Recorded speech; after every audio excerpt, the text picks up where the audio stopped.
लोकसभा चुनाव से पहले कांग्रेस को एक बार फिर से बड़ा झटका लगा है। दरअसल कांग्रेस के राष्ट्रीय प्रवक्ता रोहन गुप्ता ने बीजेपी का दामन थाम लिया है, जिसके बाद उन्होंने कांग्रेस पर जमकर हमला बोला है और सनातन विरोधी होने का आरोप भी लगाया है। डेली 24 भारत के संवाददाता हिमांशु दुबे ने रोहन गुप्ता से खास बातचीत की है। कांग्रेस पार्टी को एक बार फिर से बड़ा झटका लगा है। कांग्रेस पार्टी के राष्ट्रीय प्रवक्ता रोहन गुप्ता ने बीजेपी का दामन थाम लिया। बातचीत करते हैं। सर, जिस तरीके से आप कांग्रेस के बड़े नेता थे, प्रवक्ता भी थे, ऐसे में क्या वजह रही कि आपने बीजेपी ज्वाइन कर लिया? देखिए, जिस प्रकार से कांग्रेस के जो निर्णय लिए गए लास्ट 1.5-2 साल से, बिल्कुल जनता विमुख निर्णय थे। वो सनातन के अपमान पे चुप रहने की बात हो, वो राम मंदिर के इन्विटेशन पे नहीं जाने की बात हो, वो आम आदमी पार्टी जैसे जो घटक है उसके साथ, जिसके ऊपर कांग्रेस पार्टी ने देश विरोध का आरोप किया, उसके साथ गठबंधन करके जनता के बीच जाने की बात हो। काफ़ी मुद्दों से हम आहत थे। पार्टी लेवल पे प्लेटफॉर्म पे हमेशा इस मुद्दों को हमने रेस किया कि ये नहीं होना चाहिए, कोई एक्शन नहीं लिया गया। और जब व्यक्तिगत तौर पे मैं एक परेशानी में था, जब मेरे पिताजी एडमिट थे, उस टाइम पे भी जिस प्रकार से मेरे खिलाफ षड्यंत्र किया गया, मेरे लिए कोई ऑप्शन नहीं बचा था कि अपने आत्मसम्मान के भोग पे इस पार्टी में मैं मेरा कर्तव्य चालू रखूं। और इसीलिए टूटे हुए दिल से पार्टी को छोड़ा। 20 दिन हो गए उस बात को, और आत्मसम्मान के लिए जब भाजपा ने मौका दिया उसको हमने स्वीकार किया। जी सर, जिस तरीके से आप लगातार कह रहे हैं कि कांग्रेस पार्टी की अगर बात करें, सबसे पुरानी पार्टी है लेकिन लगातार टूटती चली जा रही है, तमाम नेता छोड़ रहे हैं, और यही एक बड़ी वजह बताई जा रही है कि वहाँ पर नेताओं का सम्मान नहीं हो रहा है, उनकी बात सुनी नहीं जा रही है। आखिर क्या वजह, क्यों नहीं सुनी जा रही? देखिए, ये क्या होता है कि जब पार्टी पुरानी होती है, एक चलने का स्टाइल था कि भाई आपका जब दौर होता है आप कुछ मत सुनिए। अब वो अहंकार नहीं चल सकता है। अब जो पार्टी चलेगी वो बॉटम टू टॉप चलनी चाहिए, टॉप टू बॉटम नहीं चल सकती। वो समय चला गया।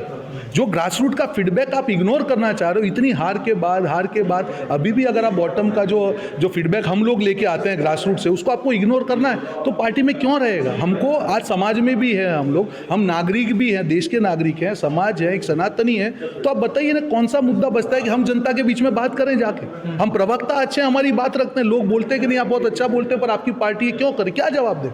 हमारी सुनवाई पार्टी के अंदर नहीं है। इतने बड़े, अच्छा आप पत्रकार, आप भी समझ सकते हो कि ये काम नहीं करना चाहिए। कांग्रेस पार्टी का हर कार्यकर्ता समझ सकता है, नेता क्यों नहीं समझ सकते? ये अहंकार है। उनको लगता है कि हम जो कर रहे थे 60 साल चल गए, आगे भी वो चलेगा, अब नहीं चलेगा। जनता के जो एक्सपेक्टेशन बदल गए, जनता के तेवर बदल गए, आपको उसको समझना पड़ेगा। लेकिन जिस तरीके से राहुल गांधी भारत जोड़ो न्याय यात्रा कर रहे हैं, वो तो कह रहे हैं कि वो गरीबों के, किसानों के, महिलाओं के, हर एक लोगों का दुख समझ रहे हैं, उनकी पीड़ा समझ रहे हैं, और वो महंगाई, बेरोजगारी, तमाम मुद्दे उठा रहे हैं। अरे पहले भाई हमारे से वर्कर की पीड़ा तो समझे।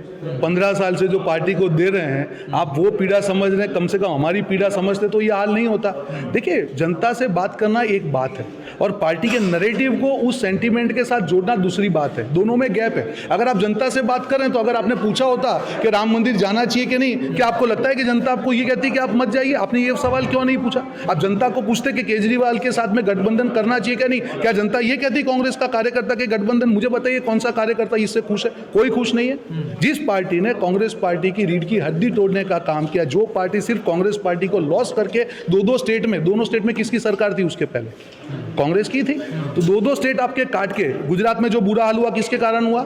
10% वोट आम आदमी पार्टी ने काटा, उसके साथ आप जुड़ रहे हैं। उसके ऊपर आप करप्शन के आरोप कर रहे हैं, राष्ट्रवाद के खिलाफ के आरोप कर रहे हैं, और उसी को बचाने के लिए जनता के बीच आके जाके आप ये मुद्दा कैसे सेल करेंगे वो तो बताइए। आप इसको इग्नोर नहीं कर सकते। बस आखिरी एक दो सवाल है। ये जो राम मंदिर का मुद्दा है, इस पर हमने देखा कि कांग्रेस ने विरोध किया और जाने से इंकार कर दिया, और उसके बाद भी कोई भी कांग्रेस का बड़ा नेता वहां नहीं पहुंचा। और इस पूरे मुद्दे को आप कैसे देखते हैं, क्योंकि ये देश की आस्था से जुड़ा मुद्दा था? देखो, आपने बिल्कुल सही कहा कि देश की आस्था से जुड़ा मुद्दा था। कांग्रेस पार्टी को अगर ये करना चाहिए था कि इस मुद्दे पे राजनीति ना हो। अगर उस दिन आपको लगता है कि आपको नहीं जाना है, तो राहुल गांधी अब बड़े नेता 1-2 दिन जाके नॉर्मल दर्शनार्थी के तौर पे सारे नेताओं को लाके दर्शन कर लेते। उसमें क्या आपत्ति थी? आपको लगता है कि नहीं उस दिन हमको नहीं जाना है, ये तो आप दूसरे दिन चले जाते। जाना ही नहीं और अपने आप को आप सनातनी कहते हैं। और एक चीज़ समझिए कि इतना बड़ा सनातन का अपमान हो रहा है, आपका गठबंधन का साथी है, आपकी लालच इतनी ज़्यादा है कि आपको लगता है नहीं हमको तमिलनाडु में नुकसान होगा तो हम उसके खिलाफ कुछ बोल नहीं सकते। कैसे जनता स्वीकार करेगी? आपको समझना पड़ेगा कि जनता के मुख्य मुद्दों के आप अगेंस्ट में जाके राजनीति नहीं कर सकते।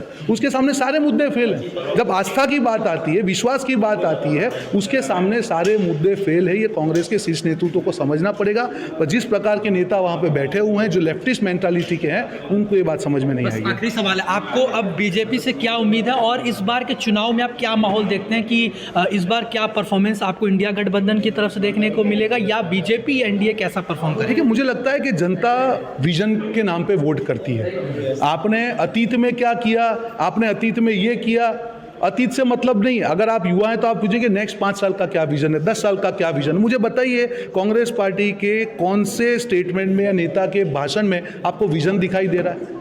आप पीछे देख के गाड़ी चला रहे तो एक्सीडेंट होगा ही होगा। आप कास्ट सेंसस की बात करें, जब आपकी सरकार थी आपने कास्ट सेंसस नहीं किया। कौन से मुंह से आप सरकार के सामने हमला कर रहे हैं? मुद्दे ऐसे होने चाहिए जो मोदी जी ने विजन की बात की कि लोग क्या चाहते हैं कि hydrogen mission, Vande Bharat, bullet train, defence export, solar की बात कर रहे हैं, इंफ्रास्ट्रक्चर की बात कर रहे हैं, वाटरवेज की बात कर रहे हैं। There has to be positivity. आपके नैरेटिव में पॉजिटिविटी नहीं है।